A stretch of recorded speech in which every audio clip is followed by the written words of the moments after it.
Welcome, welcome, welcome. It's great to see so many of you here, some familiar faces, some not so familiar. This is something that the Asia Pacific Centre for Sustainable Enterprise has been planning for a long time. It's all coming together, we hope.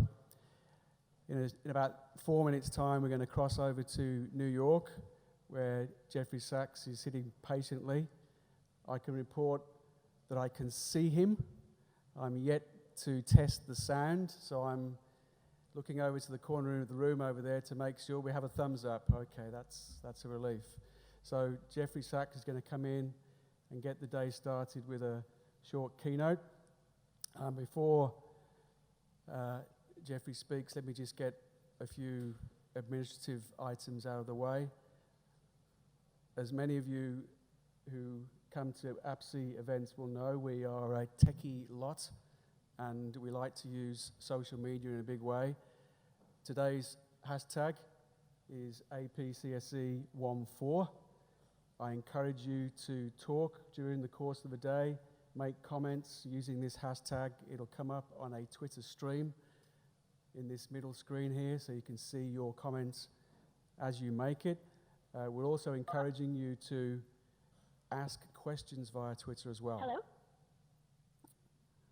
Hello? That sounds like it might be New York. Can you just mute them for a second? Thank you. So where was I? Twitter, we're going to be making extensive use of. I've also set up a tiny URL for the conference program. You will have on your tables various bits and pieces, including a bit of paper. We're giving you the outline of the 4 sessions that we're going to be covering today. You'll also find another small bit of paper. Notice we try to minimize the amount of paper we're using here, with the Wi-Fi username, password. What else have we got? We've got this little card here. You'll find some cards talking about the increasingly well-known and famous Griffith MBA program, together with the Graduate Certificate in Sustainable Enterprise. But this little card here has a link to a survey that we're conducting on attitudes towards the green economy, so please take a look at that. And you should also find 2 documents as well. These are the policy notes that are informing the G20 agenda. And there's a little competition here. See if you can find the word climate or sustainability in either of those 2 documents. And you might find that a little challenging. So there's the shortcut to the conference program if you want the details of the speakers and what they're going to be talking about. A big thank you to the sponsors of this event. I'm sure you're no different to me. You go to lots of these kinds of conferences and the sponsors tend to be a little bit of a blur. In this case, they are not. We are so proud to be associated with these organisations. Bank MECU, I'll declare an interest here. I am a recent customer. I've just switched to Bank MECU. They are so cool, I follow them on Twitter. They're awesome. Australian Ethical, another great company. These 2 were first in line to sponsor this event because they realised the importance of talking about climate change in the context of economic growth at this upcoming G20 meeting. And we're delighted also to have Pacific Hydro involved. No prizes for commenting on the contribution they've made to the promotion of renewable energy in this country and other countries, most notably in South America. And then, last but by no means least, a big wrap for Green Cross Australia. Mara Boone is sitting just down here. She's been such an enormous help in the preparation of this conference. She'll be up at the podium this afternoon facilitating sessions 3 and 4. I'll be doing sessions 1 and 2. But Green Cross have been fabulous in the preparation of this conference. Specifically, I want to point out what they do in terms of business adaptation, their business adaptation network, and that's something that hopefully you can discuss later this afternoon. The conference is free. I don't know whether you noticed. So we felt it would be a nice idea for people, if they so choose, to pay what they want, what they feel is appropriate, to people who, let's face it, are most affected by climate change. And there are numerous institutions, bodies, NGOs you could contribute to. It's a kind of tricky because you don't know exactly where your money's going in some instances. Here are just some examples. There's the Adaptation Fund, which is run by the United Nations, which is very, very specifically focused on adaptation. I'm a big supporter of kiva.org. This is a sort of microfinancing organisation. If you just do some searches there in Kiva, you can invest in some projects. I think there's numerous other options for you. These are just a few for you to consider. We're not promoting any particular one, but I just do think it'd be a good idea to put our money where our mouth is, try and get some consistency, some congruence between our values and our actions. And I think what you would have paid perhaps to come here today for this conference, why don't you invest it in a project where that money is needed. One final thing before I cross over to New York. We think it is critically important for there to be a tangible outcome from today's deliberations. And we aim to publish a document that will be co-authored by a number of individuals that provides a voice, if you will, for civil society on the question of economic growth and climate change within the broader context of the G20. And I'd just like to thank in advance 4 individuals from within the APCSE community, Chris Hill, Stephanie Roth, Elspeth Varner and Brittany Laidlaw, who will be taking notes during each of the 4 sessions today, and then including some reflections, which we'll publish far and wide so that we've got something to come out of this day. Right, I'd like you all to collectively cross your fingers now, because I'm going to go over to Jeffrey Sachs, who's been waiting patiently. There's his jacket.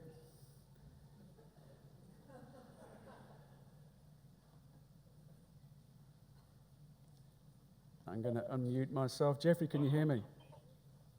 I can hear you. Can you hear me? We can see your very nice blue tie at the moment. There you are. Hi. Fantastic. We might just turn the volume a little bit. I can't turn the volume up. No, we're turning the volume up this end, Jeffrey. You can start. I'll hand over to you. Thank you very much. Good. Could you give me a little bit of context, and then I'll start? Okay, so the context is you've got about 200 people, 250 people when they all arrive in the conference hall here. They're all here to learn about how climate change, believe it or not, has some impact on economic growth, although our parliamentarians are trying to tell us that it shouldn't be cluttering up the G20 agenda. So we thought it'd be quite nice for you to give your thoughts and reflections on this. Good. All right. Well, thank you very much. Thanks for letting me open the meeting. Let me know if you can't hear me or see me clearly. The climate issue is just as serious and difficult as any issue that humanity has faced. The science is clear and overwhelming that we're already in the midst of significant human climate change, with a lot more to come. Australia is obviously already being very hard hit by climate change. Australia has had unprecedented heat waves massive droughts, massive forest fires, massive floods, all of the hallmarks of what one expects from significant climate change. And the problem is we're only at the start of what could be an extraordinarily perilous century ahead. Now, the basic science of this goes back 190 years. A French scientist, Joseph Fourier, in 1824, first described how the Earth's atmosphere is like a blanket, which keeps the Earth considerably warmer than our celestial counterpart, the Moon, which lacks an atmosphere and is therefore cold and barren compared to the Earth. And Fourier created a scientific model of the heat balance in which the incoming solar radiation is balanced by the outgoing infrared radiation radiated by Earth. And the temperature of the Earth is determined by the net balance of the insolation and the outgoing radiation. And he correctly hypothesized that the Earth's atmosphere contributes to a net warming effect by trapping some of the outgoing solar radiation. Throughout the 19th century, this science was elaborated by Tyndall and then by other scientists, and then it was quantified in considerable detail by a Swedish chemist, Nobel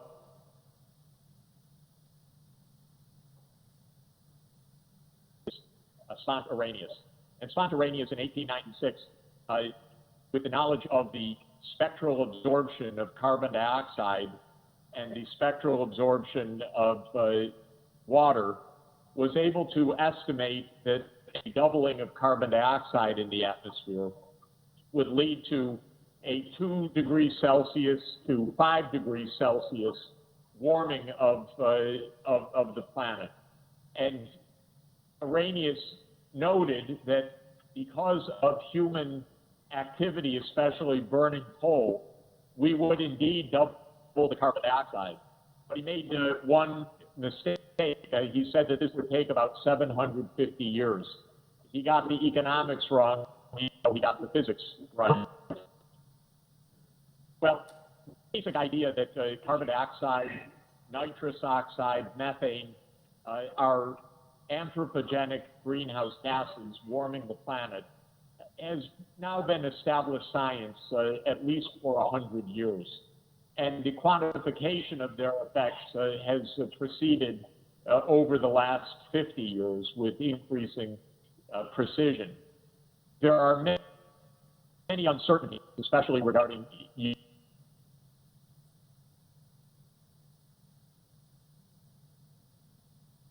feedback effects from the emissions of these greenhouse gases to the ultimate warming of the Earth.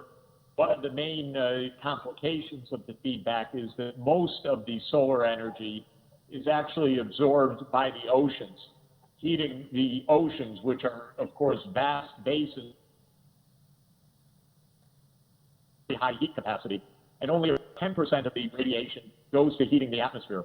This means that small perturbations in how much of the net energy flux is absorbed by the oceans relative to the land means that year-to-year temperature changes are not so easily predictable. But if we look over the course of decades, a great deal is known about the fact that rising greenhouse gas concentrations will lead to significant warming of the climate. And we've been monitoring now with great care both the direct rise of concentrations of carbon dioxide, methane, nitrous oxide, and other industrial gases to know that these greenhouse gases are rising in concentration. We also have very detailed measurements of the Earth's surface temperature, both land and ocean. And that is also rising, and we have set many records already in 2014 for months that have been the hottest months in the instrument history of the planet. For example, the month of August, the most recent full data, was the warmest August in instrument history since 1881 instrument records began. Now, when you look at the projections of the future greenhouse gases based on extrapolating our current global energy trajectories, we're on a trajectory to raise temperatures on the planet by somewhere roughly 4 to 6 degrees Celsius. Such an increase of temperature in this century would put our planet completely outside of any human experience, because our whole species, of course, is only about 150,000 years old, and our time as a civilization is only about 10,000 years. And during that period of the 10,000 years, the so-called Holocene, the temperature has been almost constant, varying only within about 1 degree C. We're almost at the upper end of the Holocene temperatures. And by some accounts, we are already at the upper end. And we're about to exceed any kind of temperature that humanity has known, and that our plant and animals, our food production, and our other systems are adapted to. Now, what's also becoming very clear is that this rise of temperatures and other effects of rising greenhouse gas concentrations are causing major perturbations on the planet. Our food systems around the world are being increasingly disrupted. Crops are failing. Many bread baskets, including Australia, but also in the United States, in Russia, and in other parts of the world, are being severely disrupted. California is in the midst of its worst drought in modern history, for example. And many, many other consequences are ensuing. Changes of biodiversity, more extreme typhoons, or as we call them in the Western Hemisphere, hurricanes, more extreme storms, more extreme heat waves, and rising ocean levels. The ocean rises for two main reasons. One is thermal expansion, that as water warms, it expands. And second is the melting of the ice sheets. Antarctica is losing ice mass. Greenland is losing ice mass. Some major parts of the West Antarctic ice shield are already pretty much condemned eventually to disintegration, though nobody knows exactly the timing of this, whether it's decades or centuries. But already the ice tongues that sit underwater are being melted, and that will let loose the slide into the ocean of massive parts of the West Antarctic ice sheet. Having said all of this, we can also say that there are two kinds of places on the planet. There is what I would call Murdoch land and non-Murdoch land. You and I live in Murdoch land. You invented Murdoch land, and unfortunately, and sent him on his voyage around the world. Rupert Murdoch's press exemplifies the kind of propaganda that is portraying this image as one of deep uncertainty or even a hoax science. And it obviously has a big impact on your politics, and I can tell you it has a very big impact on our politics. Our leading business journal has run one story after another saying that climate change is a hoax. That's the Wall Street Journal. We have something called Fox News, which is even more despicable in its anti-science. And the result is a kind of poisoning of public discussion. And I'm afraid that Australia has it, the UK has it, and other parts of Murdoch land. Most of the rest of the world does not have it, so the issue of climate science is not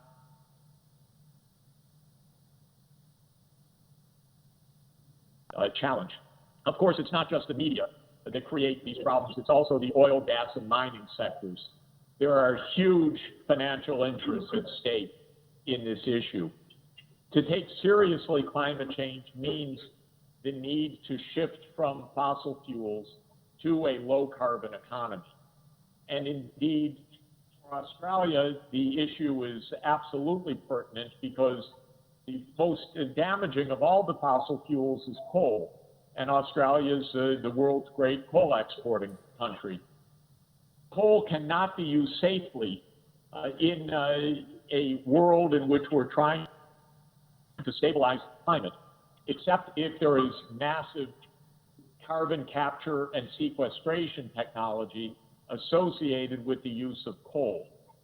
And this means that in all of the fossil fuel producing countries, Australia, Canada, the United States,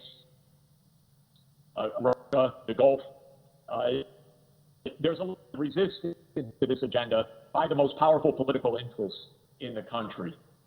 And I would say the Abbott government, the Harper government, but even in the United States, any administration is to a very significant extent beholden to the oil industry, which in our country is the biggest funder of lobbying and political activity.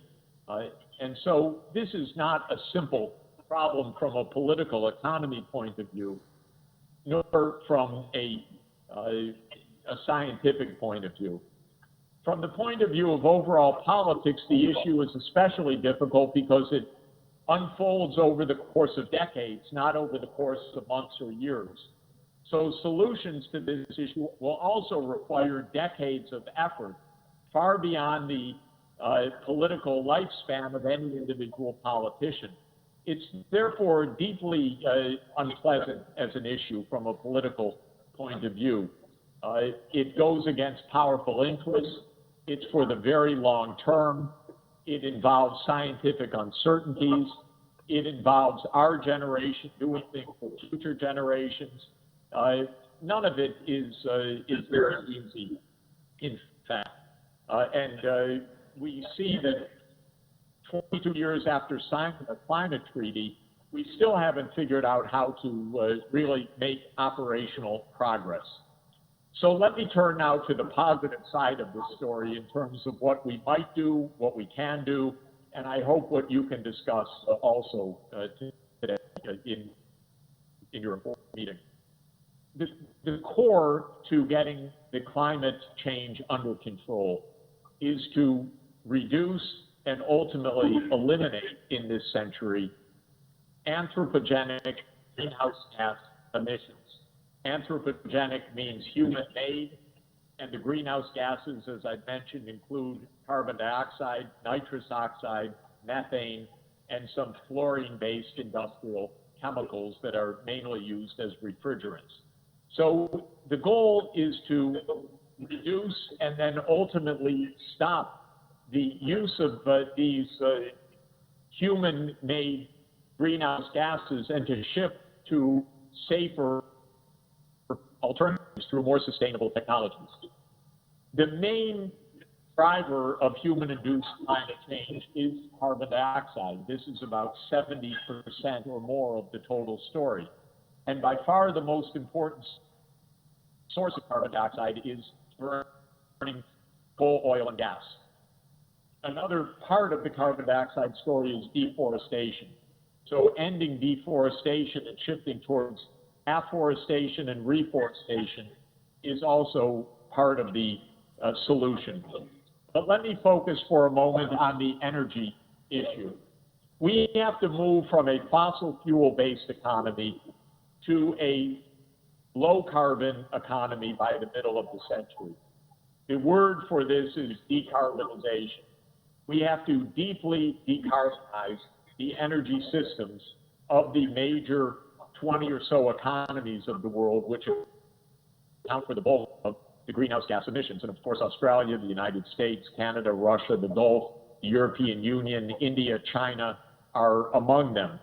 China now is by far the largest emitter of greenhouse gases, accounting for more than a quarter of the world's total. So if China does not cut back its emissions sharply, the world the climate is going to be wrecked. But China won't do it unless other countries do. China's not going to do it alone. We need a global shared agreement to do this. When it comes to energy, we need to take the decision to deeply decarbonize the energy sector. Roughly speaking, in 2013, the burning of fossil fuels led to the emissions into the atmosphere of 36 billion tons of carbon dioxide. Roughly speaking, by 2050, that has to come down to between 10 and 15 billion tons, or less than half, if we are to stay below the 2 degrees Celsius upper limit that governments and scientists have agreed is really the farthest amount of warming that could be risked. So we have to decarbonize by more than 50% by mid-century, even as the world economy expands and as the world population expands. And the hard truth is that by 2070 or 2080, we have to be at essentially net zero emissions of CO2 and other greenhouse gases. This is not easy at all, but it is feasible. And it can be built on 3 basic pillars. One pillar is to move to low carbon electricity. The way to do that is wind power, solar power, nuclear power, geothermal energy, and carbon capture and sequestration. So there are many alternatives. Australia, by the way, is blessed with wonderful renewable energy sources. I should add, by the way, hydropower. So the first is to move to low carbon electricity. The second is to electrify vehicles and to move to electric heating and cooling of buildings. The third is massive improvements of energy efficiency. These are the 3 pillars of any meaningful decarbonization plan. It's feasible for Australia, the United States, European Union, China, India, Canada, even the globe, to decarbonize by using these 3 pillars. Low carbon electricity, electrification of vehicles and buildings, and massive improvements of energy efficiency. I'm helping to lead a project in which we have a major partnership with the Australian energy modelers that is showing that all major economies around the world could choose to deeply decarbonize the economies. There is one big caveat that I have to add, though, and that is for us to succeed, we have to improve the quality of these low or zero carbon technologies. We have to demonstrate and prove and then scale up carbon capture and sequestration, or make nuclear power safer and more acceptable, or learn better how to store and manage intermittent renewable energy like wind power and solar power. So and we need better batteries, for example, for electric vehicles.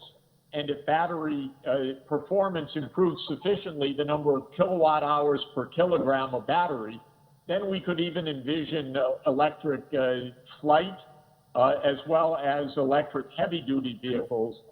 Of course, electric light-duty vehicles, personal passenger cars, will be the first to become feasible at a very large scale. Let me conclude by noting what I advocated for next year's climate negotiations, which will culminate in the so-called COP21 in Paris in December 2015. COP means Conference of the Parties. COP21 will be the 21st such annual conference, because the first was in Berlin in 1995. So far, 19 conferences have not found an acceptable formula. All attention and diplomatic effort is now directed towards COP21, 14 months from now, with another COP, so-called COP20, in Lima, Peru, this December as a stepping stone to the ultimate agreement in Paris at COP21. I'm advocating the following agreement for COP21. First, that the world clearly accept the 2 degrees Celsius limit that has already been set and agreed as the cornerstone for the global agreement. Second, that the world accept the scientific judgment about the likely carbon budget, as it's called, or the cumulative amount of fossil fuel that can still be safely used within the 2 degrees Celsius limit. And the evidence is that we will have to cut very sharply our fossil fuel use, as I've just explained. Third, that the world agree that every country, Australia, the United States, and others, will present scenarios to the rest of the world, for the eyes of all the world, on plans of deep decarbonization to mid-century. So the Australian government would have to show a plan. How is it going to decarbonize? The United States would have to show a plan. The European Union would have to show a plan. These would not be legally binding per se, but they would have to demonstrate that the government is aware of the carbon arithmetic, of the global responsibility, and of the need for every economy in the world to have a plan towards deep decarbonization. And the fourth pillar, in my view, would be a massive effort of commercialization and cost reduction of the main low carbon technologies. I've already asked the Australian government, for example, to help contribute to a multi-country, multi-business joint program on carbon capture and sequestration technology, where the governments of Australia, the European Union, the United States, Canada, the Gulf countries, China, India, would get together and put in resources, and major companies like BHP Billiton or ExxonMobil or Chevron, BP, Total, Eni, and so forth, Saudi Aramco, would put in private money and to match the public money. And over a 10-year period, we would have a massive scale-up on the development, demonstration, and diffusion of carbon capture and sequestration. And similarly, one could have such public-private partnerships in other technologies as well. That's the architecture of what I would recommend. Finally, you're going to be hosting next month the G20 in Brisbane, and I'm looking forward to being there together with the UN Secretary General. And my view is that the G20 absolutely must speak to this issue. This is a pivotal time for humanity. This is the lead up to the most important negotiations on climate change that have ever been made.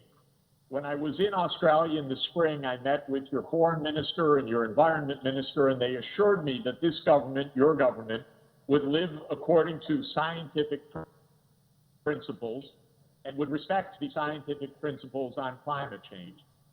I am waiting to see that vividly. Frankly, the world is right now, because the world is mainly seeing the dismantling of efforts, not the pursuing of a science-based climate change agenda. I do hope that the government will take the leadership and responsibility as one of the world's great countries, one of the world's great democracies, and as head of the G20 this year, to explain to all of the G20 partners that the fate of the world is largely in their hands, because 80% or so of all world greenhouse gases, or maybe 90%, are in the G20 hands. And the G20 must show leadership and tell the rest of the world that it is going to pursue deep decarbonization as a way to ensure climate safety for the world.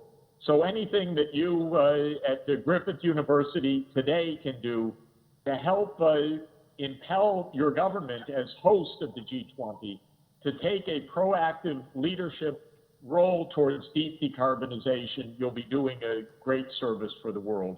With that, let me thank you very much for allowing me to join you.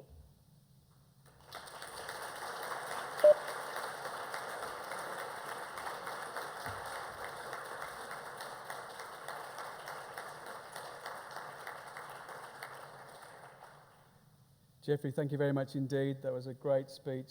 It's a great start for our conference. We thank you very much indeed for taking time out. Maybe you can go and have your dinner now. Thank you very much.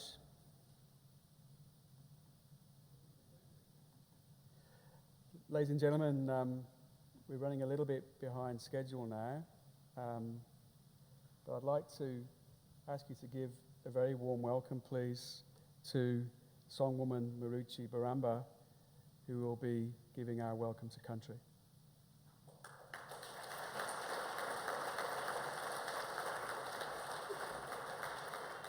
Oh, Kundunumbuler, Palandiko, Kundunumbuler, Yang Indai, Yango, Kundai, Yango.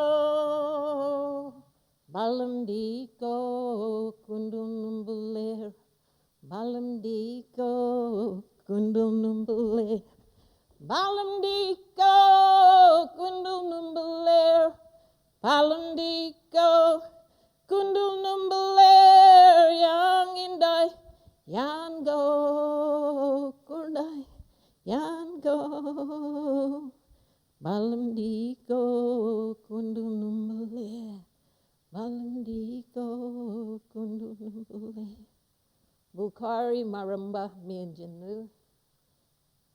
That's welcome to Brisbane in the language of the Turrbal people. You probably might hear me go in my breath. I bolted through this building trying to get here. And like early next year is my 60th birthday, so I thought I did okay. When we do Welcome to Country, that is done as a blessing of the gatherings in song.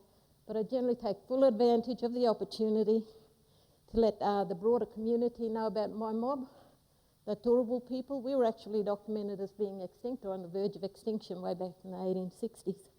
And it's one small family that survived the impact of European settlement upon our ancestral homelands, which is mainly the city of Brisbane. According to Tom Petrie, of one of the very first families living in European families living in the Brisbane area back in the 1830s, he had recorded that the Turrbal ancestral homelands went from the Logan River in the south and up as far as the North Pine. Others have taken the northern boundary of the Turrbal people, and I'm referring to John Matthews, who lived with the Gubbi Gubbi people throughout the 1860s, has saying up near Alimba Creek was where the Turrbal homelands extended, and that was way back then. My name, Maruchi, in case you're wondering, is the Black Swan, and that's why I got the red nose. It literally means red nose, and most of the languages from around this Moreton Bay area. So, and generally in the Aboriginal speech vernacular, that just means the red nose one generally refers to the swan, the black swan. A little bit about the Turrbals also. We're the direct bloodline descendants of a man that was nicknamed the Duke of York way back in the 1830s. He was documented by Foster Fayens, who was chief of the, right there, commander of the penal settlement of Moreton Bay, and he documented that the Duke of York, or Ducky Yaga in our language, was the chief of the Brisbane tribe. The Yakka has also become very much a part of the Australian language today, as in hard Yakka, that has its origin in Turrbal language. I think it just came about when our mob saw poor old convicts, working real hard, trying to break all them rocks with a big, what they call hammers, one of them being one of my ancestors as well, who were asked to stay in Moreton Bay after he'd served his 7 years, because he had a native family here, and it was granted. So that's just a little bit about our mob. I'll do the blessing of the gathering, and would like to thank all of those who asked us to be a part of this morning. It's very important for us to let the broader community know about us, because there's been all this, what we blackfellas say, gammon stuff going on, saying these people are the traditional owners, those people are. But generally, when you go through the history book, the only people in the first 60 years of Brisbane occupation, post-contact occupation, They're just terrible people, not unless they were visitors from the neighbouring group who came here for either for a dance or for a war, so whatever, or invited as family. So there's a blessing of the gathering, and I hope you have a wonderful gathering today.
Okay, so first session, we're a little bit behind.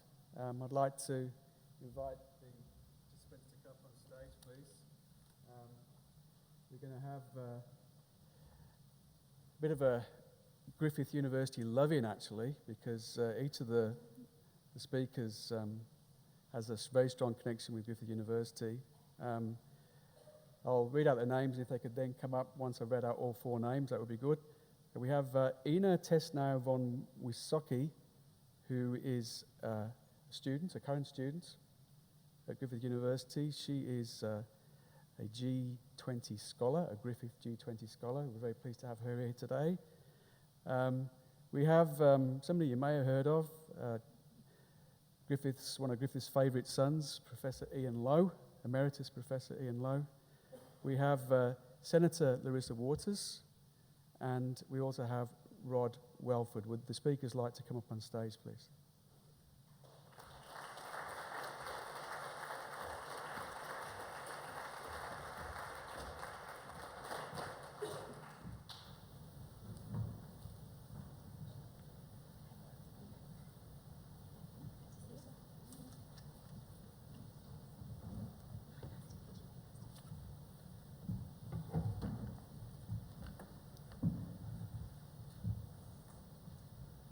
Okay, so welcome to Q&A. And what I'm going to do is ask each of the four panellists a question, just to get the ball rolling. And I think it's only fair to start with the youngest person first of all. I know she's not in the least bit nervous about this, so let's just, why don't you tell us a little bit about your involvement with the Griffith G20 Scholars Initiative this year. You've been part of numerous group presentations, discussions and events surrounding the G20. And I'm just wondering, has the topic of climate change cropped up at all? Yes, thank you, and thank you everyone for inviting me here to speak to you all. I'm happy that we can discuss about this topic of climate change because I think it's really important, and we would like to have your opinion and your questions about it to have a bit of a discussion. So the G20 Scholars Program, we were 20 students from Griffith, or from all the campuses, and we were invited to write an essay, have an idea, a suggestion to the G20s, what can be discussed or what is our idea. And we had a few people touching on climate change through introduction of extensive public transportation in big cities where traffic is a problem, but not too much, to be honest, because it's not on the agenda yet, maybe. I was putting forward an idea of having it on the agenda and having renewable energies introduced in the big cities of our world today for energy production.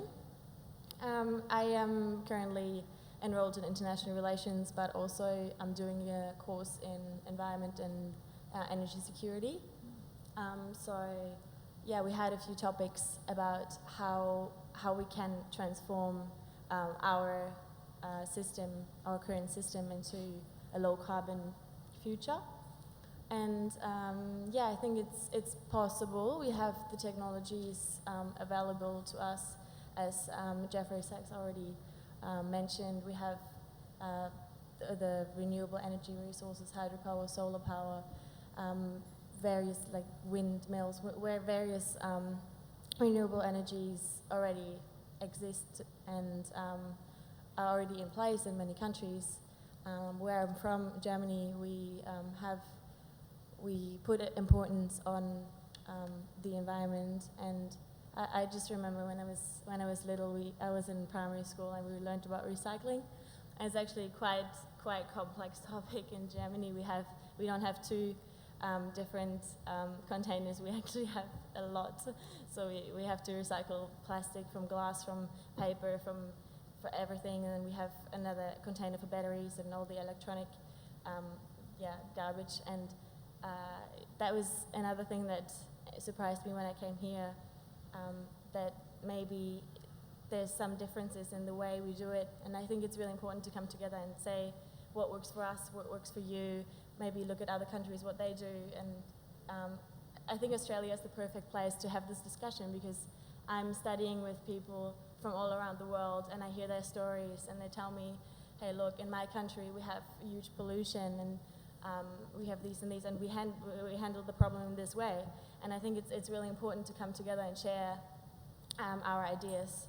So that was also the G20 Scholars Program. We had students from various different backgrounds, and it was really interesting to see and hear their stories and actually think about what they experienced. Earlier this year, I went to China, and I heard about it in the news, and I saw pictures of the pollution and everything. But until I went there, I didn't really believe it was that bad. And I believe there's many places in this world where you can actually see the destruction of the environment already. And I think at some point we all have to see, and we all have to come together and do something about it, because it's at the end of the day, it's our future. And I think young people especially now have to come together and maybe look at things. How can we change things? How can we make this a better place? And what motivated me in the very beginning was a book. I was quite little. I got a book, has a lot of pictures in it, and it says about it says 50 actions to change the world and feel good. And it's a funny way to make children engage, and it was the first step for me to actually think about the environment and say, yes, switch off your water, switch off your TV, switch off your lights when you go, and recycle, don't use plastic bags because they need hundreds and hundreds of years to dissolve. Why do we use products that don't dissolve? Why don't we have different materials if we know about this? So I think if everybody comes together and thinks twice, why do we have paper cups? I saw we have actually normal cups out here, not paper cups. I was thinking about this before I came to the conference. I was like, I wonder if we only have paper cups or if we also have reusable cups here at this conference. So yeah, and I think Griffith is a good place because we have good recycling, we have reusable cups, and we have the sustainability already introduced. And I think it's important to grow up in an environment where the society cares. And if everybody around you cares, then you will as well. And I think we can learn from each other. And yes, I hope we can get to a discussion. If you have any questions for me, I'm happy to answer. And yes, thank you very much for being here. Pleasure. So, just one quick question. Yeah. 50 actions to change the world and feel good. Is that only in German? It is. There is a website, wearewhatwedo.com. I'm pretty sure it's only also in English because I think it's from Great Britain. Yes. We'll come back, Ina, to ask you a little bit more about some of the projects you've been involved in that Griffith G20 Scholar. But I'm now looking over to the corner of the room, hoping that there might be a video question. And this video question is for Professor Ian Lowe.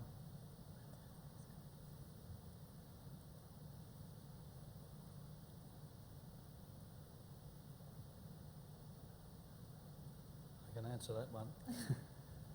To have a narrow concentration on economic growth. Why do you think it is dangerous for the G20 to have a narrow concentration on economic growth? Okay, so should the G20 be distracted by economic growth?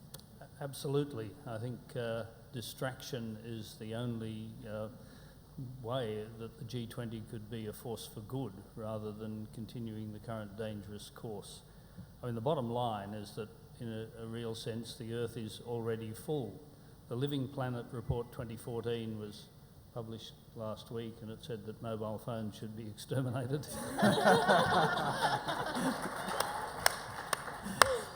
It said that the ecological footprint of humanity is now 1.5 times the sustainable productivity of natural systems.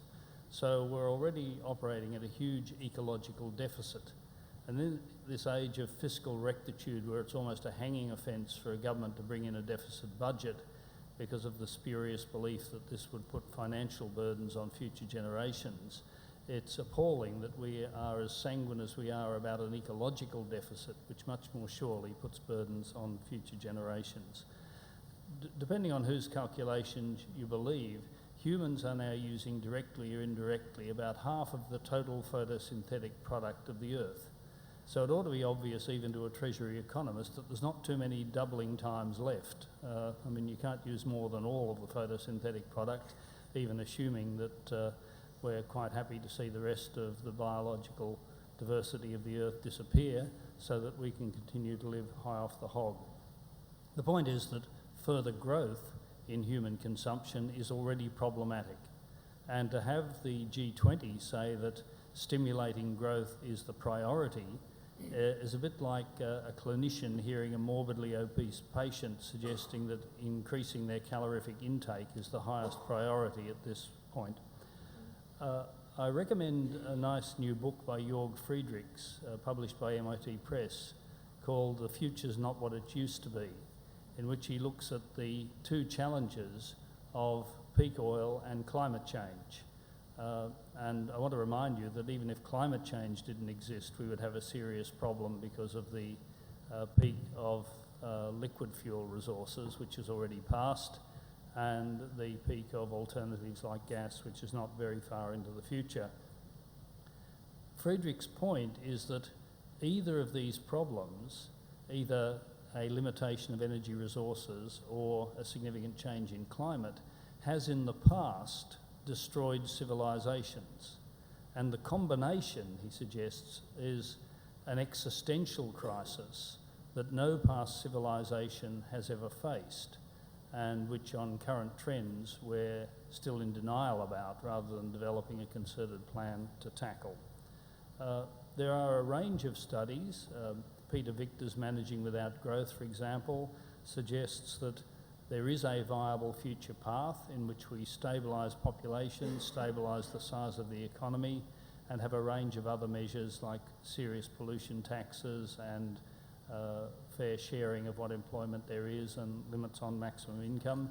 In a sense, that's just a quantitative working out of what limits to growth said 40 years ago, which is that if we extrapolate growth trends, the result is disaster, but it's entirely possible to redirect the trajectory of human development onto a path that would be sustainable into the distant future, but it does require purposive action rather than a naive faith that the market will deliver the sort of future that we would all want. I'd suggest that the urgent task for the G20 is to start planning the transition from a fossil fuel intensive, resource intensive economy which cannot be sustained, let alone grown, to one which could be sustainable into the distant future. We need to recognise that some growth in the poorest countries of the world is essential. I think we should take on board the recommendations of the UNEP report, Resource Efficiency and Economic Outlook for the Asia Pacific, which called for a new industrial revolution in which we meet our needs using a quarter of the resources per unit output that we now use. But the critical point is that the G20, by focusing on growth and by ignoring not one but two elephants in the room, peak oil and climate change, and arguably the third one, the loss of biodiversity, because we are now in the middle of the 6th major extinction event in the Earth's history. The Living Planet report studied a sample of 10,000 species across mammals, birds, amphibians, reptiles and fish, basically the vertebrate species, and found that on average they have declined by more than 50% in abundance in the last 40 years. We face a critical loss of biodiversity, as well as climate change, as well as peak oil. The urgent task is to be planning a transition to a future that would be sustainable. On current trends and on the current agenda, future generations will see the G20 as sleepwalking to disaster. Okay, Ian, thank you for that. Senator Waters, if I could turn to you now. You have a 5-year-old daughter.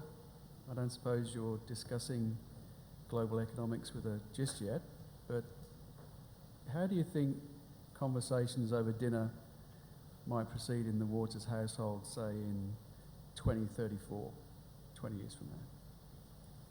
Well, she's surprisingly engaged for her tender years.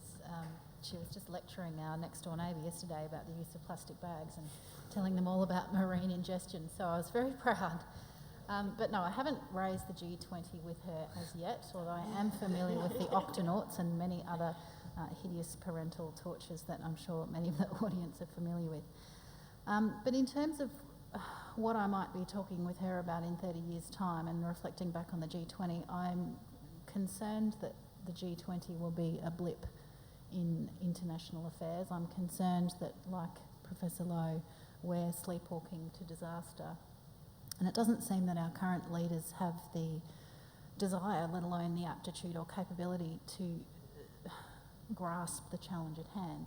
It seems that the G20 agenda is a business as usual approach, and it fails to understand that most basic of questions, in that the economy is a wholly owned subsidiary of the environment, and that it's as if this economy is somehow a separate living being that needs to be kowtowed to, when in fact it's an absolute creation of ours. It does not exist. It's not biophysical. It's not real. It's something that we have created to manage our affairs, and now it's managing us. It's not actually working for our betterment. We're exhausting the natural resources of the planet. Ian's given us the shocking statistics about biodiversity decline, which should alarm us all. And still, we're refusing to deal with the biggest issue that humanity will ever face on the grounds that it's somehow not an economic issue. The crazy narrow definition of economy just continues to boggle my mind. I'm incredibly distressed, and I marvel at the continued denial of science. it feels like we've gone backwards. I mean, I don't want to get too political here, but never before have we not had a Minister for Science. We don't have a specific climate change ministry anymore, though Minister Hunt has got that within his realm of responsibility. And we're taking the most pathetic greenhouse gas reduction targets to the international stage.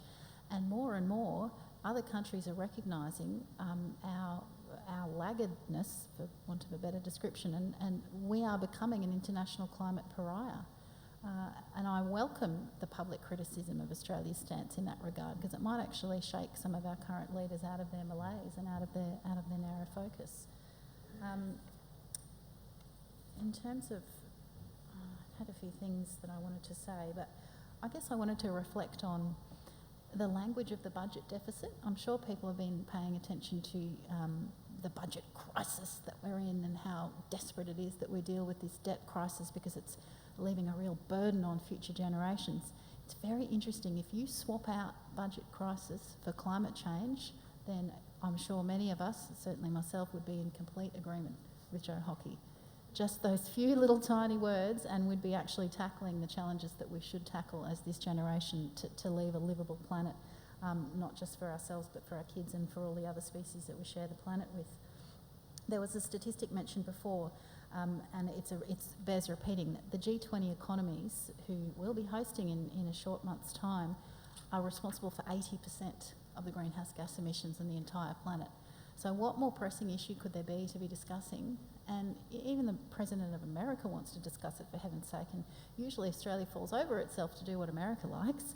So I'm incredulous that we're still not having a formal discussion of climate change on this agenda when you've got all of the relevant folk, almost all of the relevant folk at the table.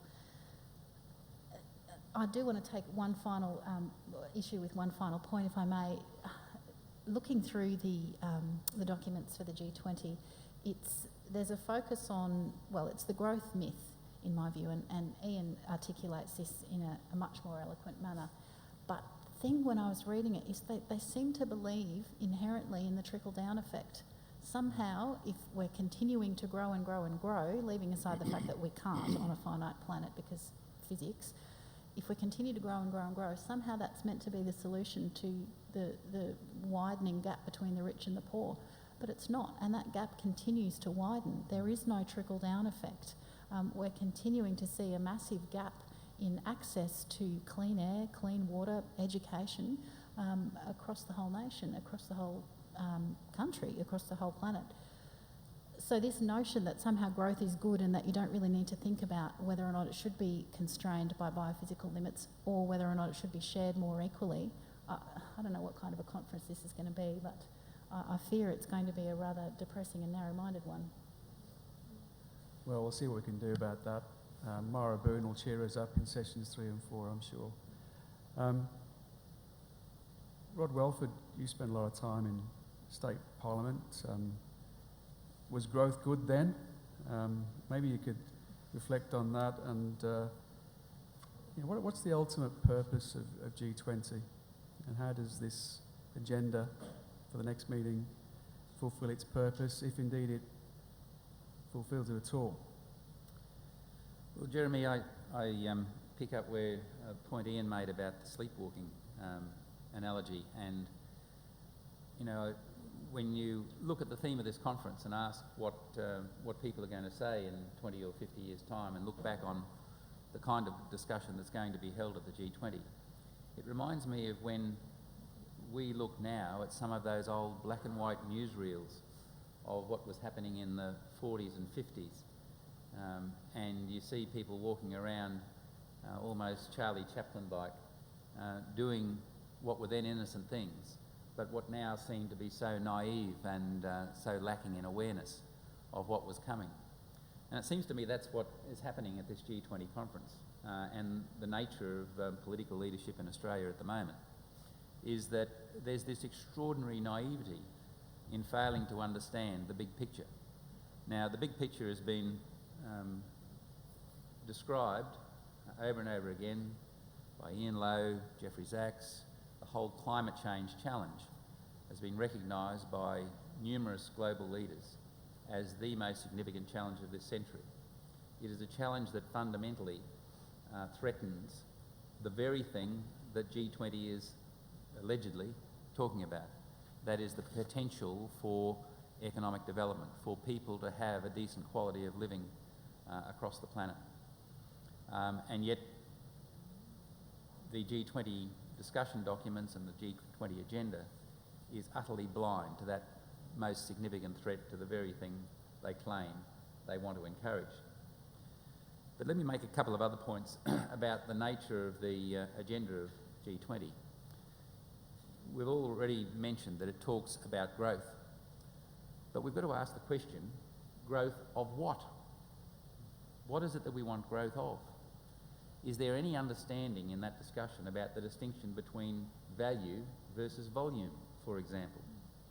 What are the things that we do want to grow that create value in people's lives, that create a quality of life, rather than just an increased churn and consumption of the very natural capital upon which our global economy depends?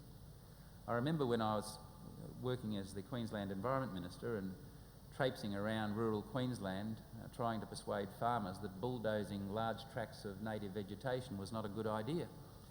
And one of the points I tried to make to them at that time was that what they were doing in riparian zones and in the vast landscapes that they were bulldozing with chains was undermining the very productivity of the land on which their production depended in the long term. And that is just a small example, a small microcosm of what is happening at the global level. And unless the issues around what are the sustaining building blocks of global economic value, namely our natural capital, the economic and environmental services that the ecosystems provide, unless those building blocks of global economic sustainability are understood, then they're entirely missing the point. If you look at the documents that are on the table, they do talk about sustainability. Well, not sustainability, but sustainable growth, whatever that's supposed to mean. Might be an oxymoron, in fact, but there's some sense of something needing to be sustainable. And there's a sense of resilience being required in terms of how economies operate.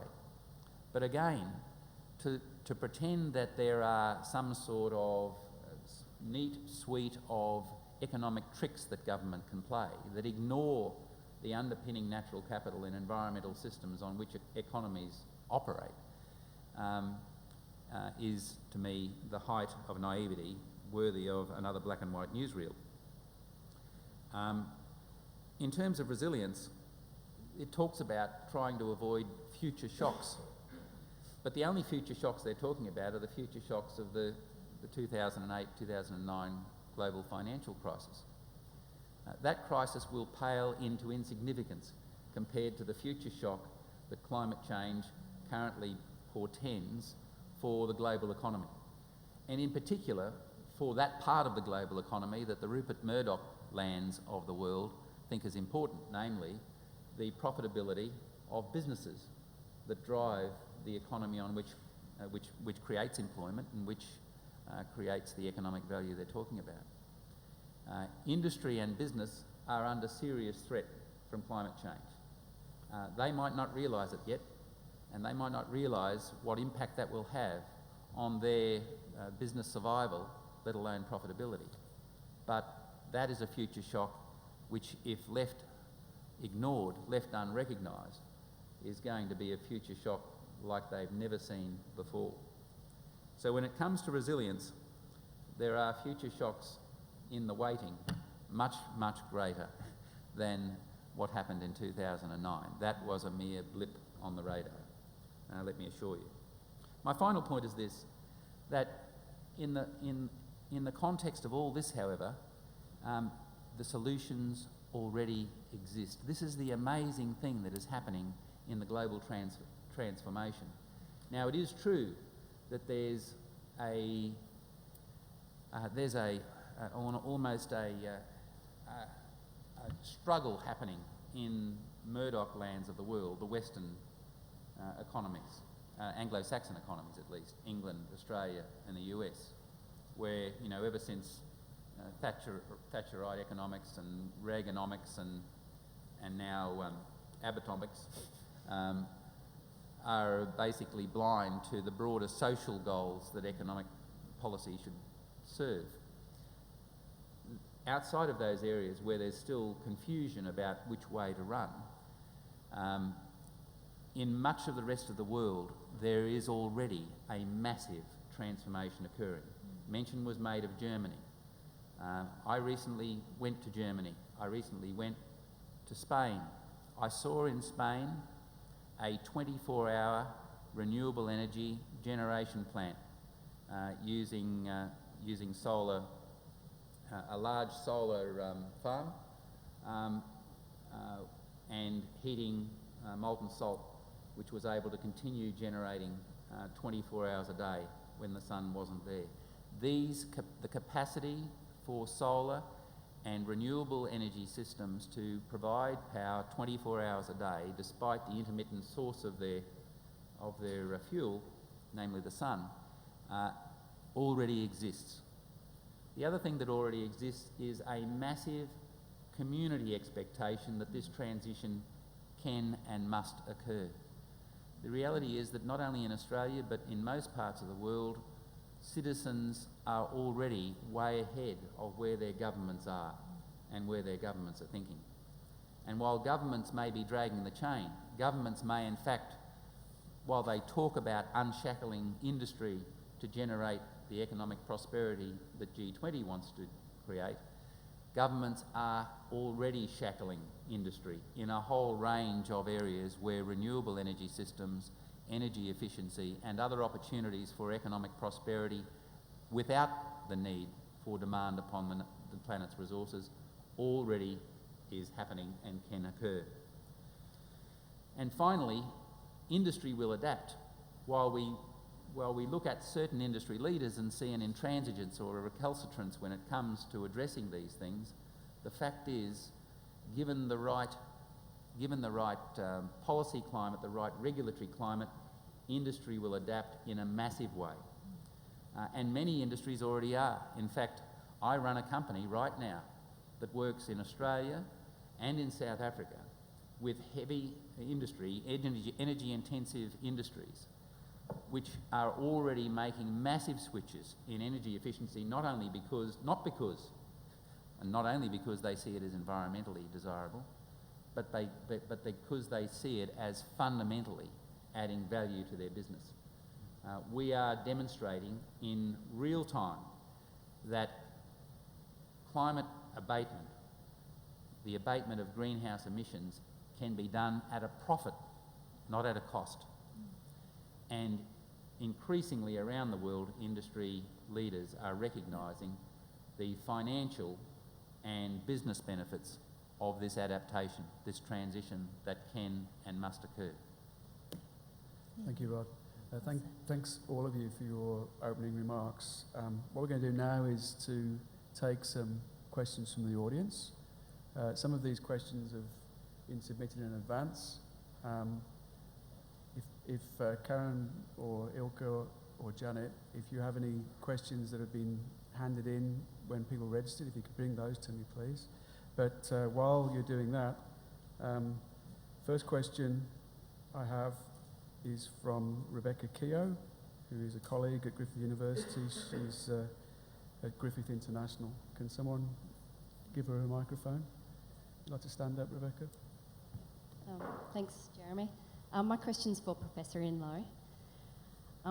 At the recent United Nations Conference for Small Island Developing States, held in Samoa, the issue of dealing with forced migration due to climate change with dignity and forward planning was repeatedly raised. Griffith University has had the privilege of working with the government of Kiribati on a pilot project funded by the Australian government for training youth to become nurses in Australia on a planned study and migration pathway. Unfortunately, such programs are extremely rare.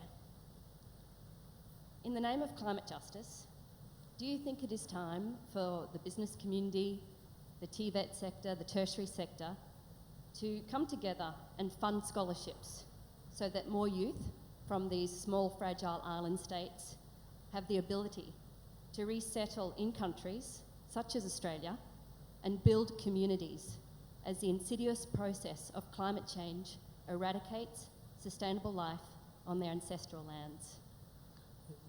The short answer is yes. The slightly longer answer is that the poorest countries in the world will be most drastically affected by climate change. And I think there's a moral obligation on those countries like Australia that have contributed, punched way above their weight in producing climate change, to be doing something to ease the burden on those poor countries that, in the case of the small island states, their land is literally disappearing as a result of climate change. So I think we have a moral obligation. At the moment, we have one of the most generous migration schemes in the world, and attention from it is distracted by having one of the most ungenerous schemes in the world for treating desperate people who are seeking asylum and want to be refugees. We could be much more generous to refugees, and I think our generosity should include environmental refugees rather than just those fleeing from the latest disaster in the world we have helped to create by supporting American military adventures. I think we should take responsibility for environmental refugees, and I agree with you that that doesn't just mean finding a home for them. It should also mean helping them to be productive citizens when they move to Australia. Thank you, Ian. I'm just wondering whether, Ina, you'd like to comment on this, not least because your G20, your Griffith G20 scholarship involved your working in a small team on a project that was looking at official development assistance. Yeah, so on this topic, I would like to say as well that I think it's important to share knowledge. This is probably the most important thing in this topic, because as he already said, some people might not be aware of their practices being counterproductive. So if some practices would be educated or knowledge shared over borders, that would be the perfect way to do it. And with scholarships, that would be perfect. It fits in very nicely with the work that your group did, I would say. Senator, would you like to comment on this? Look, wonderful question, Rebecca. And I guess my thoughts immediately went to the cuts to the tertiary sector that are being planned and the likelihood of such scholarships being able to be offered. So I'm off to a Senate inquiry hearing after this morning on those higher ed cuts, so that's why I was thinking of that. But absolutely, and as Ian said, we have a responsibility here. We've helped create this problem. It's incumbent upon us to help fix it and help people as much as we can.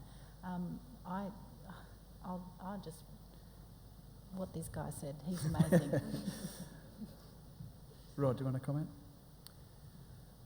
Well, I think it's curious, isn't it, that there are countries like the Scandinavian countries and Germany that offer scholarships to students from wealthy countries like us, and we offer nothing to students or potential students from less well-off countries or countries that are threatened by climate change.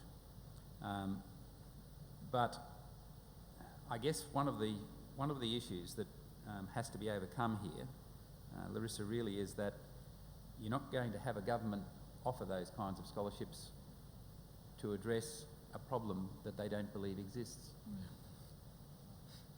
Yep. Could be a bit of a problem. We can probably fix that problem though. That's up to you guys, the ballot box. Okay, thank you, Good Rebecca, point. for that question.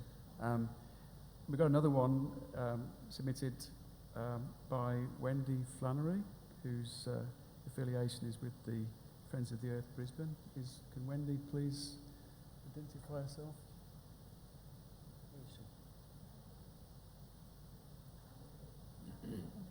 Oh, there she is.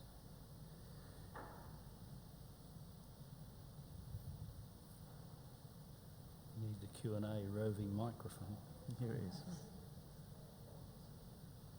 I sent it in by email ahead of time and I forget what it was. Would you want me to read it for you, or I can read it out for you, Yes, Wendy? please. It's our fault. We should have alerted you to the fact that we would be asking you a question. Wendy's asked this question, which I think is probably something the whole panel can comment on. She wrote, can we create an alternative word to growth, which takes into account the fact that, 1, we have a finite planet, 2, the current growth model is obscenely inequitable, both within countries and globally, and 3, a huge amount of the current growth is jobless and mitigates against social capital and overall social well-being and harmony. Thank you, Wendy, for a great question. Who's going to start with this one?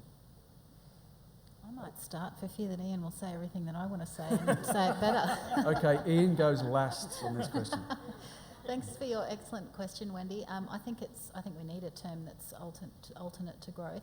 The one I like is prosperity, because I think it does encapsulate those 3 points. It talks about growth of the positive things that we want, like, you know, compassion, health, a clean environment, access to education, all of those actual things that are meaningful rather than the numbers on a page that don't measure how happy we are or how much leisure time we have or how much we feel part of the community that we live in. So I like prosperity for that reason, in that it starts to get away from that numerical reductionist narrow approach to defining the positive things that I think we should be measuring. I think it could also tackle the inequity issue, because again, we need prosperity to be something that we can all share in. And I guess prosperity means different things to different people, but I would hope that we can use it to surmount that terrible disparity of wealth between the haves and the have-nots. I mean, we're very fortunate here in Australia in the main. Certainly we've got a lot of vulnerable communities who are missing out, and we need to address that domestically. But in terms of our global role, we're so well off and we don't even realise. And we're constantly complaining about how hard done by we are, when in reality we've got it better than we've had in an awfully long time, and we've just got to change that perspective. So I think changing the obsession from growth to prosperity might focus and allow us to reevaluate what's really real, what's really meaningful, and what's enabling us to make a positive contribution to our sphere of influence.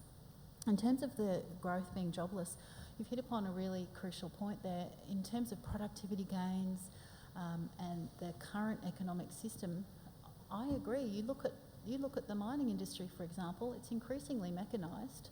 It's not generating the jobs that even it claims to for a start. There's a perception that mining generates a vast amount of jobs. In fact, it's only about 2% on the figures that I'm across from the Australia Institute study of a few years ago, which is an excellent report, Mining the Truth.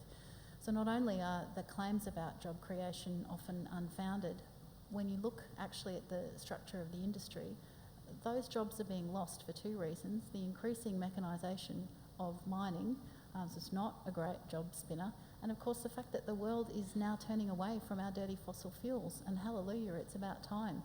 Let's get ready for that transition, or it will take us by surprise and there will be employment shocks. We know that that's coming. We can prepare for that and avoid it and transition those workers into long-term sustainable and even energy production jobs. As Rod said, we've got a vast wealth of renewable energy options here in Australia. We've got the best sunshine in the world, for heaven's sake. Why shouldn't we be capturing it? So I think prosperity is the new term that we need for all of those 3 reasons that you mentioned. Ina? I was thinking of the word opportunity, because that's also a positive and could stand for something else for everybody. Yeah, everybody has a place in the world, and I think we should all, work together to be able to be in this together. And growth has always a bit of a negative, negative to it. So I think opportunity would summarise it pretty well. And as we said, we should probably come in and do something at the moment, because of course this transition will not be in the next year. requires some time. Just like, for example, Germany had a transition away from nuclear power. It is still in place. This cannot happen overnight because obviously a lot of electricity was produced by nuclear power, but this transition can be made over several years. So if we do a transition from from fossil fuels to low carbon energy, that can happen, but we have to do that before some shock happens, as Rod was saying. We know it might happen, or it will definitely happen in the future. We don't know when, but we should do something before we can see the shock. So that's probably the reason why we have to act now. So yeah, opportunity was my word. Sorry. I'm not sure the Germans will take several years to do anything. They ramped up their solar energy pretty quickly, I seem to recollect, after Fukushima. Rod, what's your word? Yes, well, I've used prosperity a decade ago in preference to growth. But I think the question raises two highly valuable points. The first is that if we reflect on that so-called trickle-down theory, that somehow more growth will trickle down to the least well-off and benefit the least well-off. Well, we do know that having a job provides you with resources to do things and have a decent quality of life that not having a job doesn't provide you. So employment of itself is a good thing anywhere in the world. However, the key here is that growth per se is, and economists will understand this better than most of us, I guess, the growth per se is an extremely inefficient generator of jobs because for reasons including the one that Larissa mentioned, many of the drivers of so-called growth, that is the sheer volume of activity, are not related linearly or directly to the creation of meaningful jobs. But if you thought growth per se was inefficient at creating meaningful jobs, it's even more inefficient at creating equity, at achieving the distributional benefits of the increases in aggregate economic value that are needed for there to be a fair planet in which sustainability has a chance. So, so growth is in fact a spear in the heart of any discussion around sustainability in the future, if that's all you focus on. Any words left, Ian? That you wanted? Yes, I think I've been tempted by prosperity, but my worry is that prosperity might be applied with the same attention to equality and fairness as growth has. So I think I'd cheat and use two words and say equitable development. I think it's a great question because we now know that, for example, the growth of the last 40 years has not seen any increase in the genuine progress indicator or in other indicators of human welfare like life expectancy or health outcomes. Richard Wilkinson has shown that above an income of about $5,000 per person per year, there is no improvement in quality of life with increasing income, but there is a dramatic negative correlation with inequality and measures of quality of life like health outcomes, so that at the extreme case, the United States of America, which is the richest country per capita but also the most unequal in the OECD, has the lowest life expectancy in the OECD, only marginally better than that of Cuba, which has about 1/20th of the average income. So at a more prosaic level, I attended a conference a few years ago in Beijing on sustainable development for China and the world, and the Chinese leadership were admitting at that conference that the unprecedentedly rapid economic growth in China in the last decade has not lifted anyone out of poverty and has created two serious problems: environmental degradation and growing inequality, with all the social stresses that entrains. So, Rod, I agree that growth is an inefficient means of producing equality. It's a very efficient means of producing inequality. And there's nothing new about that. Adam Smith said that in the Wealth of Nations in 1776, that if you allow market forces to grow the economy, you will get widening inequality. That is inevitable. I think we also, in thinking about jobs, need to recognise where the jobs are in modern Australia. We are already overwhelmingly a service economy. More people work in Anglicare and Uniting Care than work in the mining industry. More people work in cafes, restaurants and takeaway food outlets than in all the primary sectors put together: agriculture, forestry, fishing and mining. So in terms of jobs, the miners are just that, they're minor. They're a tiny blip, and trying to provide full employment by growing the mining sector is just dumb. It makes no sense economically, it makes no sense socially, it makes no sense environmentally. I think equitable development is what we should be aiming for, because we should recognise that there are still people in the world living in conditions not much better than the 13th century. But in a country like Australia, where most people have everything that we need and more, it's still an aim of government to have increasing consumption per person. We already have the largest new houses in the world, but this is seen as a good thing rather than a source of embarrassment.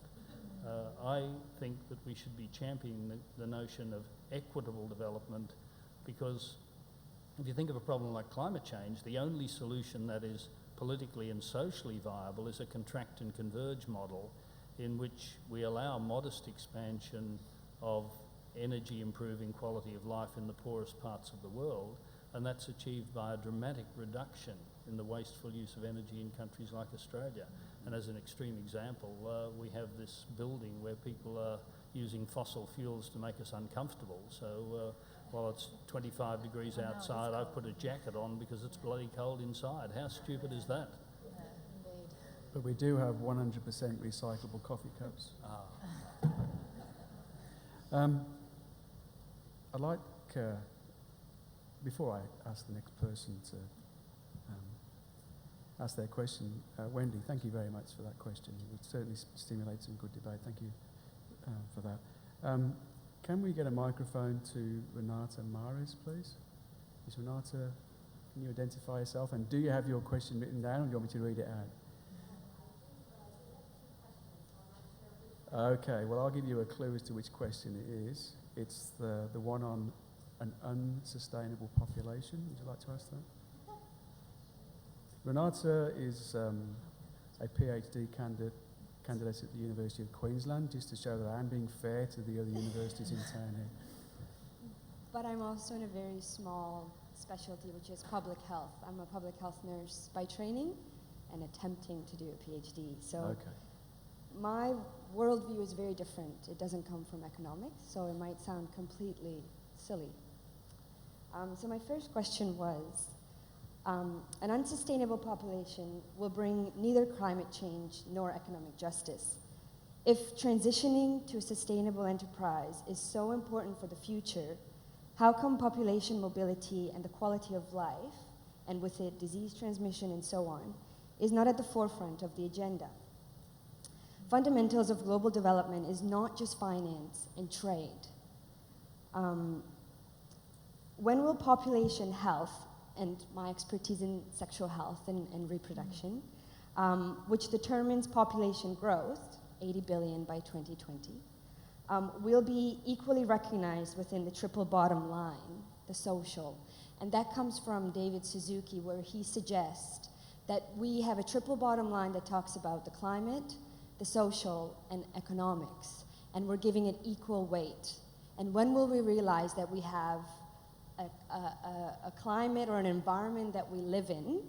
Within that, we happen to be one of 300 million species that try to exist. So we are the social.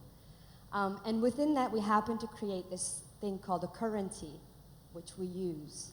And yet we still talk about how do we save the climate in a profitable way?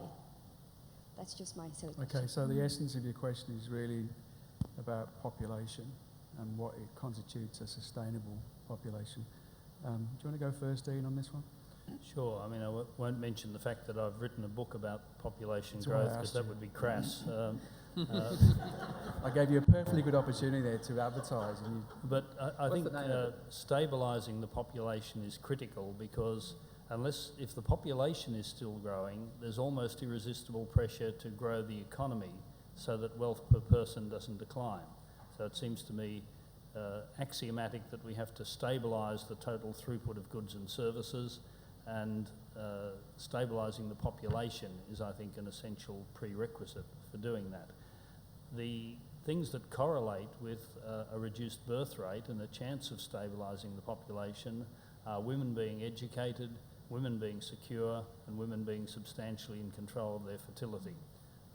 And wherever those three conditions apply, the birth rate is at a level that's consistent with stabilising the population. I think it's scandalous that we're reducing our overseas aid budget and reducing our capacity to help people in the poorest parts of the world to stabilise their population and improve their quality of life. And if we're serious about helping the poorest people of the world, there's no possibility even in principle of doing that by bringing them here, because the annual increase in India's population is greater than our total population. If we're serious about helping the poorest people in the world, we have to help them have a better quality of life where they are. And that means, I think, that even if we understood naked self-interest, we'd be dramatically increasing our overseas aid budget and helping the poorest people in the world to have a better quality of life where they are, including helping women to control their fertility. And just one final point, whenever governments say they can't do something, they're not making an absolute statement, but a statement of priorities. They're saying it's a lower priority than what they do spend their money on. The example I give is, it's as if I said I can't afford to buy everyone in this room a beer at the end of this meeting. I'm not saying that I'd be broke if I did. I'm saying I've got better things to do with my money than buy you lot all a beer. And when governments say they can't afford to provide the UN target level of overseas aid, they're saying that's a lower priority than spending 58 billion building 12 submarines to replace the 6 that we don't use. It's a lower priority than setting aside $1 billion to bomb the crap out of some sandhill in Iraq. It's a lower priority than everything on which we do spend our money. And that is just morally scandalous in today's world.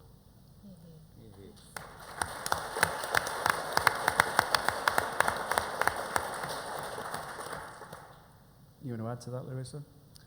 Ian stole all my points again, so I I'd know, like to. I know. I know. Sorry. Well, this happens. I'd like to echo everything that Ian said and share my extreme discomfort and dismay at the more than $7 billion that was cut from the overseas aid budget this year. Again, it's a question of priorities, and my example that I jotted down before you trotted off your excellent ones was the $26 billion on joint strike fighters.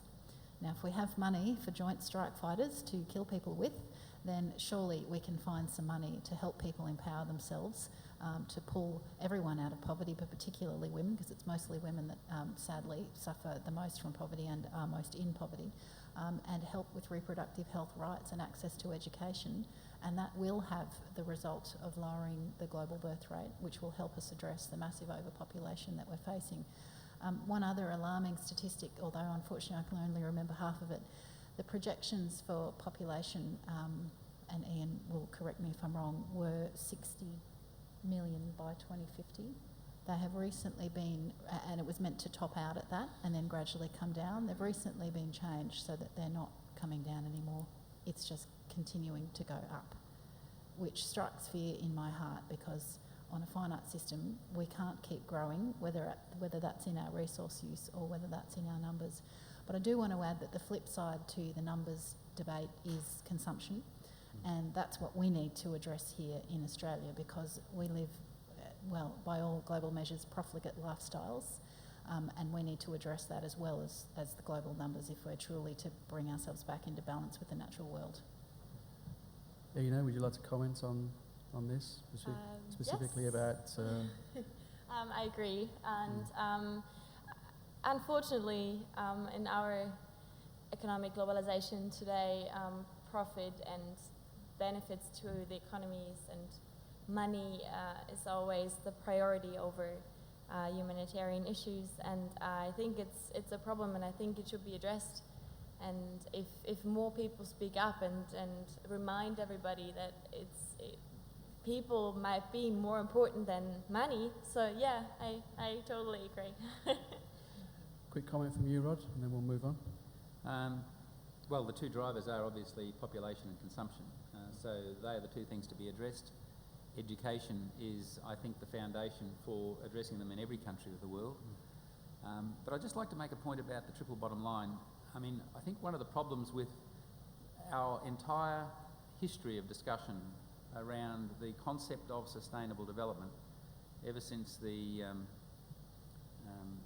first report, the Brundtland report on sustainable development, is that we've diffused the language so much that there's a lack of focus on what we're really trying to do here.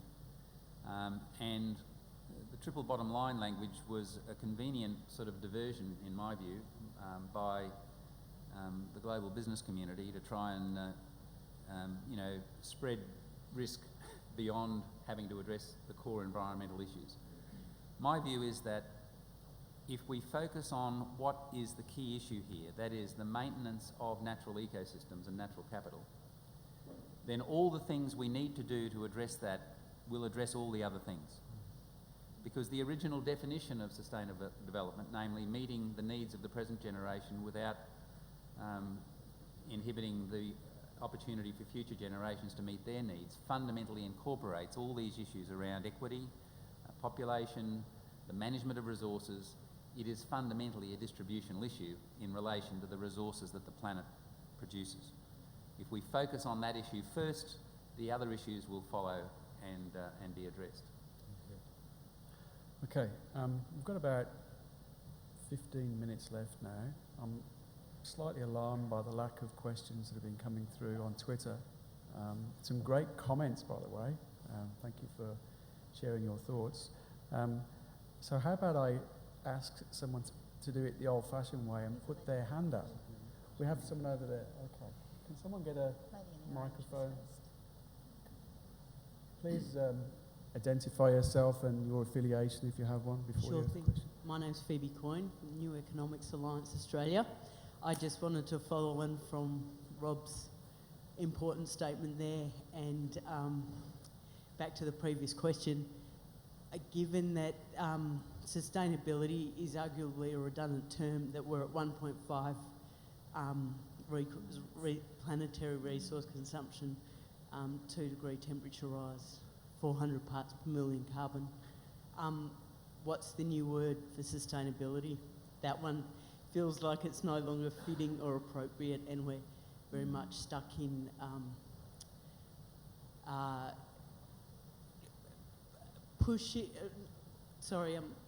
lost a term. Keeping an idealism by talking that we're still seeking sustainability, but we've overshot that. Thanks. Okay, so Rod, you can start.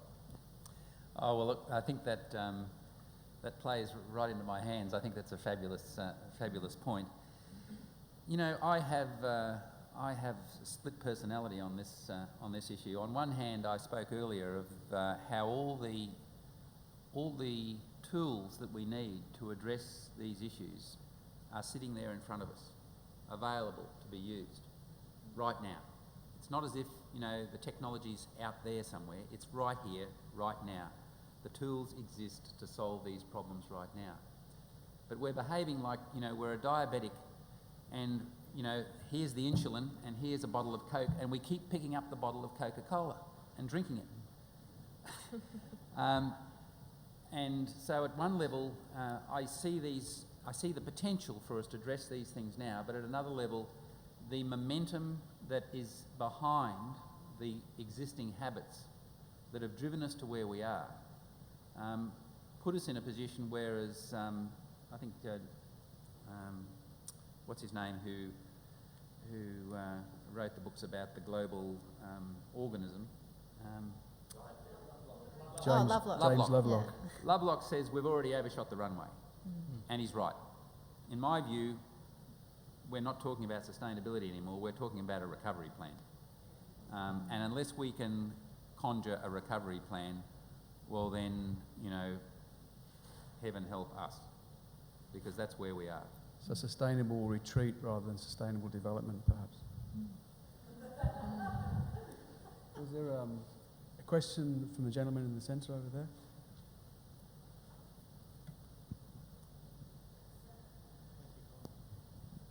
I'd like to put to you the proposition that... Can you just identify yourself, sir, please? Is that better? Yeah, no, just say who you are and if you have an affiliation.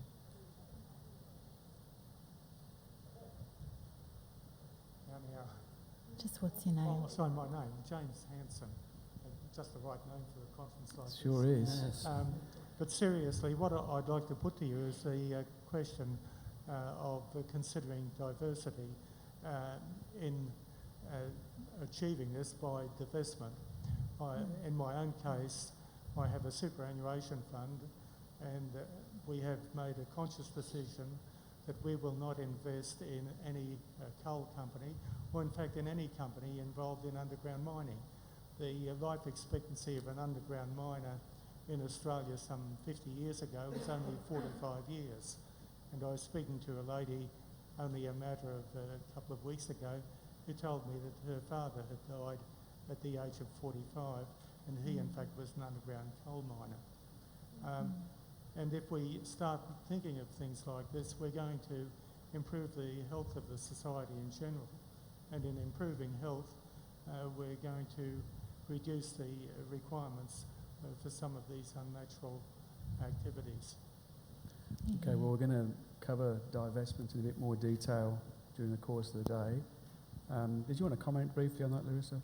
Yeah, I might. Well done, James. Congratulations on your venture. And what heartens me is that it is a real growing movement, the divestment movement.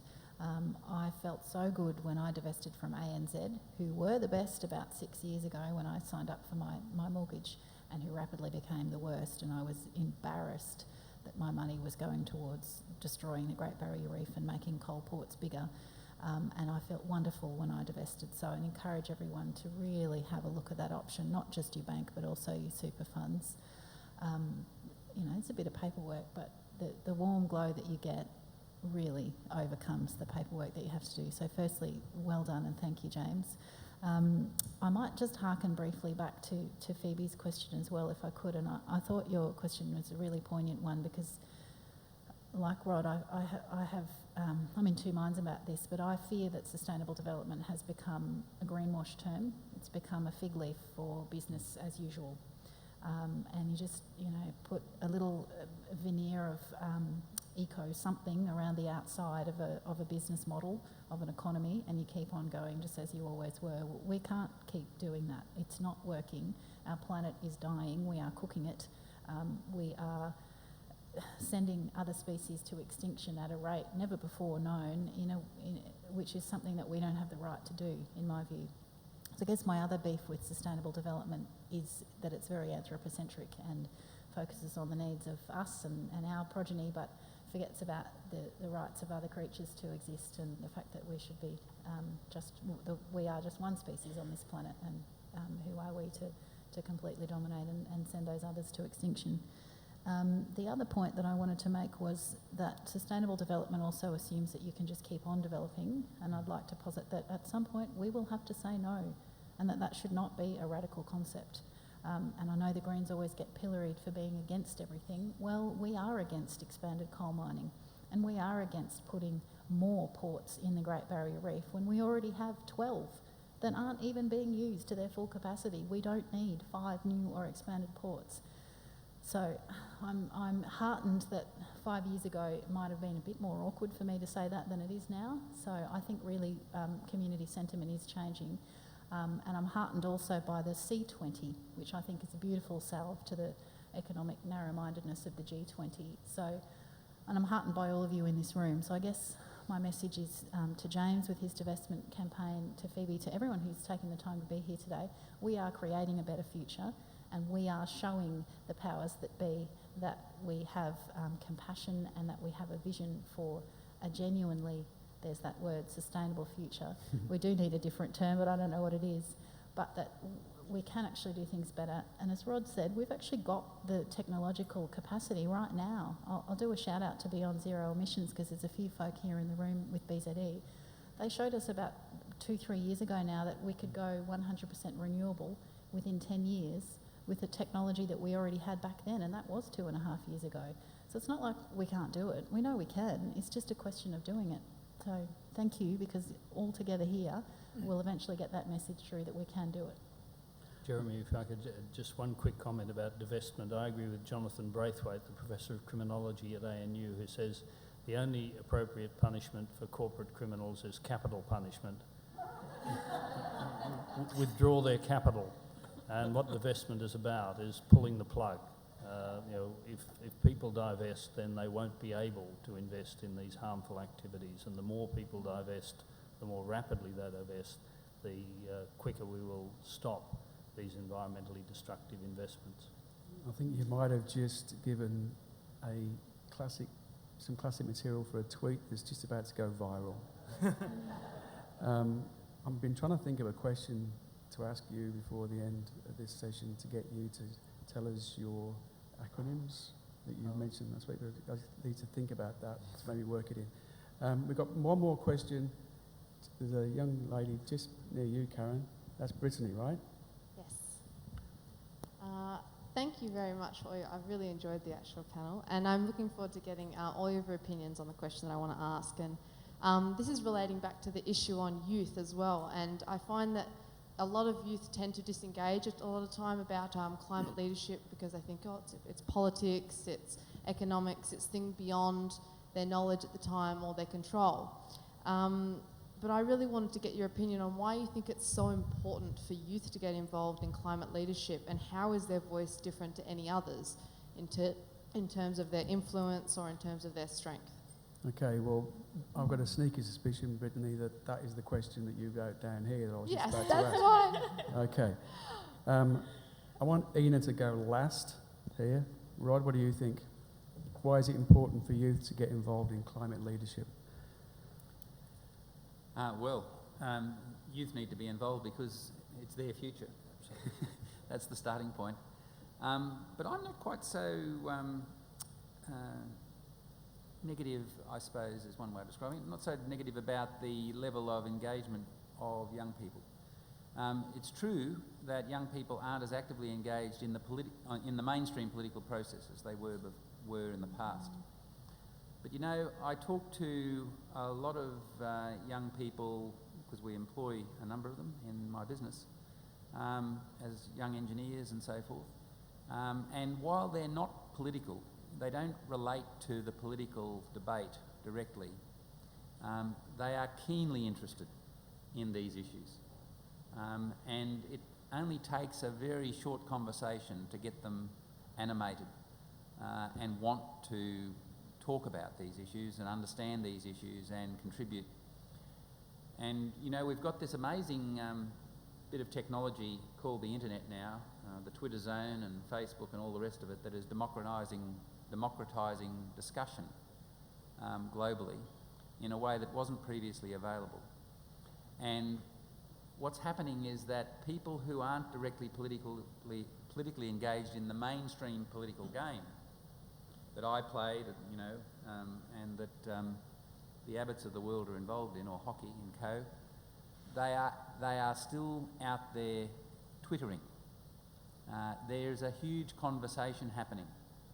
And if it's one takeaway message I would leave to this forum, this community of people who are in this room today, a small microcosm of the Australian community, is that every one of us can be the source of a whole new explosion in conversation and awareness and action on these issues.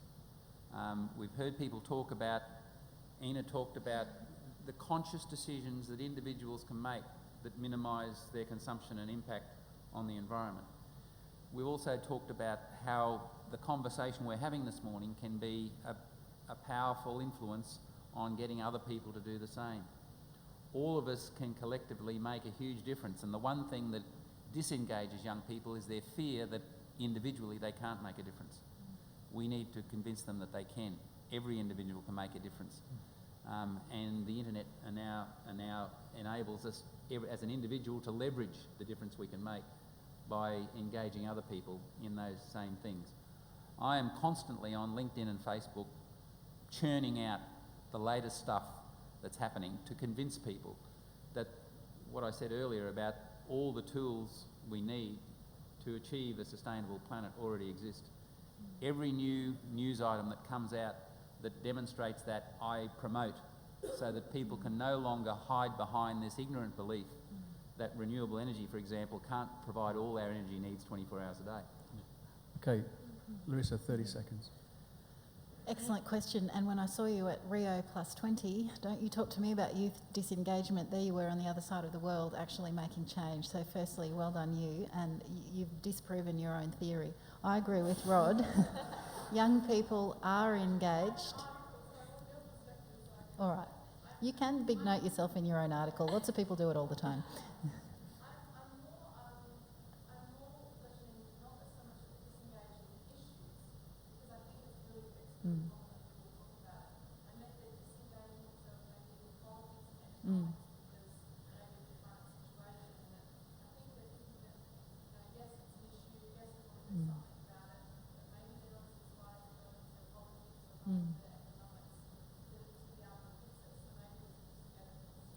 Yeah, I think there's a disengagement with the process because the process is a bit outdated. As Rod mentioned, we've got a whole new way of communicating now, and young people are taking to it like ducks to water. Even I'm starting to take to it, and I can tweet with the best of them.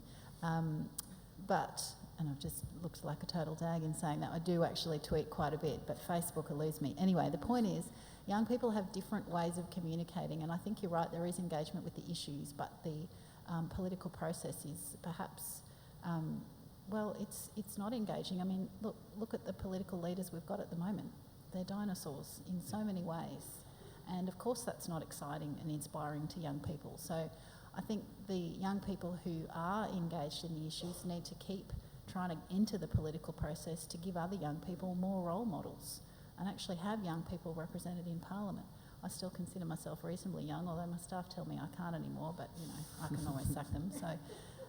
But we do have some young people in Parliament. We need more, and we need those peer-to-peer communications and conversations to keep going, and politicians need to be more receptive to hearing those messages through different means.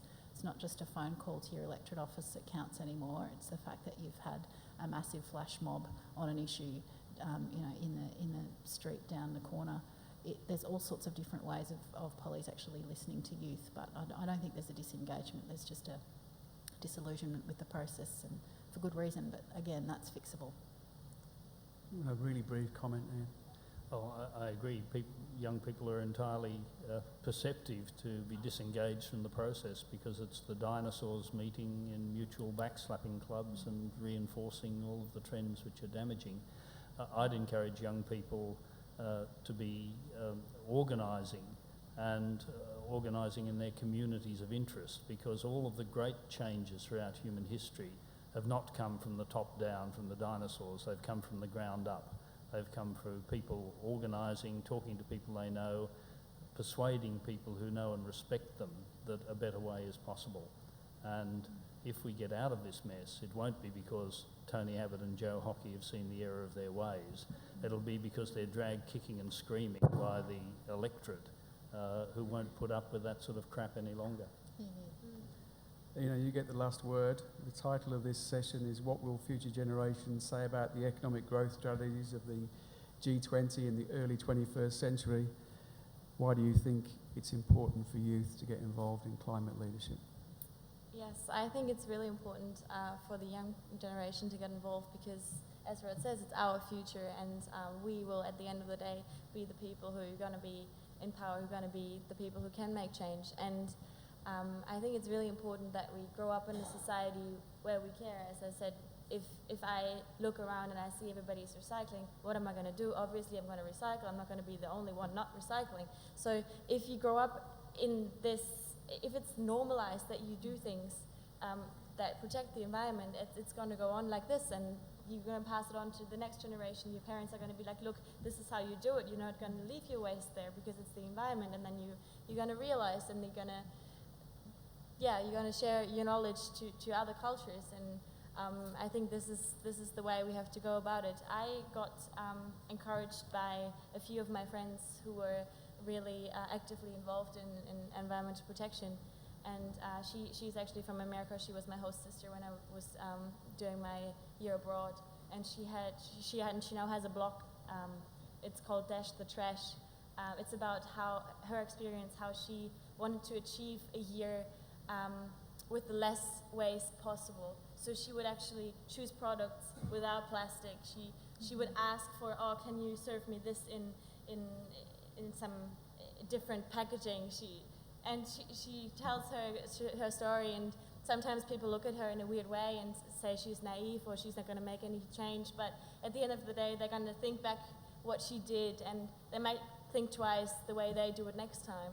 And I think it's really important to actively act that way, even though you might be looked at in a different way, to make that change. And if everybody does it, I think altogether we can make change. Would you give the panel a big hand?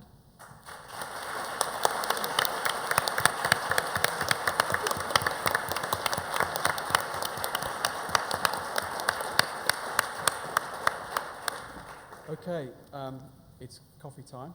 Before you go, I've just received a text message from Karen. She says, mention that people might be asked questions during breaks for video story. So if someone comes and puts a camera in front of your nose, that's why. We're creating a digital story of the day, which will compress into a short video, which we'll upload to YouTube. We have a keynote coming up shortly, another WebEx, and then we're going to have another panel discussion. So see you all shortly.